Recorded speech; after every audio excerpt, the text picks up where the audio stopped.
लग रहा है संघर्ष कितना फलदायी होगा? जी भैया, देखिए क्या है कि संघर्ष क्योंकि बक्सर की जनता खुद कर रही है और हम सब मिल के कर रहे हैं और संघर्ष अपने भविष्य के लिए है और हमारे आने वाले कल के लिए है, तो ये ज़रूर फलदायी होगा क्योंकि हम इसको सिंसियरली ईमानदारी से कर रहे हैं। सर, एक तरफ एनडीए गठबंधन है, दूसरी तरफ इंडी गठबंधन जी, उसके बीच आप स्वतंत्र उम्मीदवार के रूप में कितना कठिन है रास्ता? जी देखिए, स्वतंत्र उम्मीदवार की तरफ तरह रहने से ये कठिन तो है कि हमारे पास संसाधन की कमी होगी, एक संगठित व्यवस्था की कमी होती है, यही है, हमें मेहनत ज़्यादा करना पड़ता है।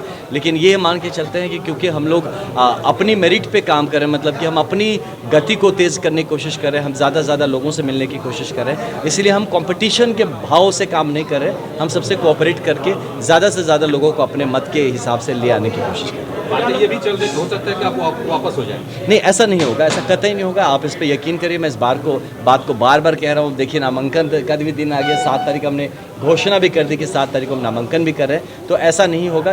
ये बक्सर के सम्मान की और मेरी भी आत्मसम्मान की बात है, इसलिए आप भरोसा रखिए, हम कहीं नहीं जा रहे और मुझे पूरा यकीन है एक लोकतांत्रिक व्यवस्था में हमें बक्सर को अपनी बात रखने की, हम लोगों को अपनी बात रखने की मौका ज़रूर मिलेगा। कई प्रत्याशियों से हम लोग मिल रहे हैं, वो बक्सर के विकास के मुद्दे ही नहीं जानते हैं। आपको क्या लगता है बक्सर को क्या कुछ नहीं मिला जो मिलना चाहिए? ये देखिए, बक्सर का ना हम बहुत कुछ है जो नहीं मिला और मिलना चाहिए, बल्कि ये कहेंगे कि बाकी जो देश और कुछ राज्य है जो वो स्पीड से विकास करें। हम 5 ट्रिलियन इकोनॉमी की तरफ जब जा रहे हैं, हम टॉप 3 डेवलप्ड नेशंस में जा रहे हैं, 2047 विकसित भारत का जो सपना है उसको पूरा करने के लिए बहुत सारे आयाम हैं जिस पे हमको काम करने की ज़रूरत है। शुरुआती करें तो हम एक अच्छा कानून व्यवस्था क्रिएट करना पड़ेगा। स्वास्थ्य व्यवस्था की बहुत गहरी जिम्मेदारी हमारी बक्सर के लिए स्पेशली है। आप शिक्षा व्यवस्था पे देख लीजिए, आप रोजगार पे देख लीजिए, स्वरोजगार पे देख लीजिए, और एक गैप होता है जो पढ़े लिखे लोग, एजुकेशन और एम्प्लॉयमेंट के बीच में गैप है, बट पढ़े लिखे लोग भी अगर एम्प्लॉयमेंट नहीं पा रहे तो उस ब्रिज को कैसे करना है, उस पर हमें काम करना है। हमें स्पोर्ट्स के ऊपर काफ़ी यहाँ पे काम करना है, काफ़ी यहाँ पे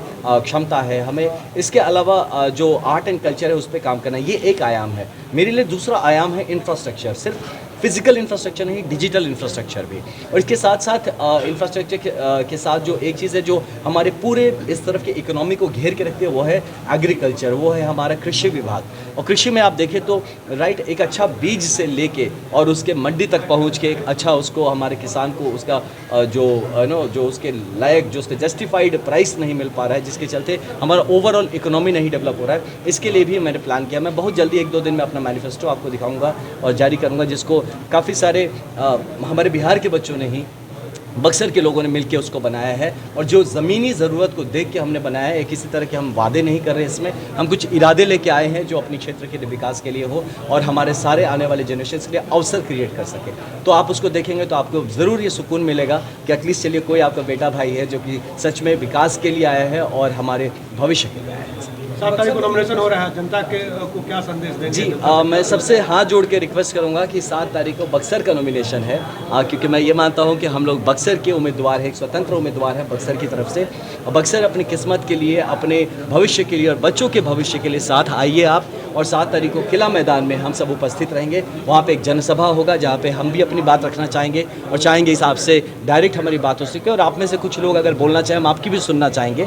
और उसके बाद हम नामांकन के बाद चाहेंगे कि एक बार हम परमिशन लिए हुए इस बात का कि हम यहाँ पे भ्रमण कर सके, इस जगह को देख सके और एक दूसरे के मनोबल बढ़ाने के लिए हम एक साथ मिल के खड़े हो, लगे कि बक्सर एक साथ खड़ा है। बक्सर को मिनी काशी बनाने की बात कही जा रही है। जी, आपने बहुत अच्छा प्रश्न किया ये वाला। मैं आपको बताऊं कि इस बात पे आपको क्वेश्चन मार्क लगाना चाहिए कि आप बक्सर को मिनी काशी क्यों बनाए। अब मेरा नाम आनंद है, हमको कभी मैं तुमको देवानंद बना दूंगा, तो गलत बात है ना। मेरा परिचय आप मिटाने पे क्यों तुले हुए भाई?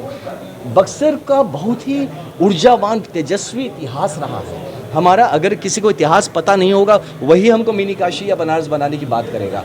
आप वामन भगवान, मथुरा जी में कृष्ण जैसे हैं, अयोध्या में राम है, हमारे वामन भगवान हैं। आप समझ सकते हैं हम कितने बड़े धरोहर के मालिक हैं और हमसे परिचय मत छीनिए। तो बक्सर को बक्सर बनाना है और कैसे बनाना है इसकी पूरी तरह से जो रणनीति कह लीजिए या जिस तरह से कह लीजिए हमने ढांचा तैयार करके रखा है। और आप सबकी मदद से बक्सर खुद अपने जिम्मेदारी अपने हाथ में लेगा और हम एक नया बक्सर, और जो कहते हैं सही मायने में जो बक्सर का परिचय छूट गया है वो बक्सर को हम अपने उसका परिचय दिलाएंगे। राइट, धन्यवाद, थैंक यू भैया।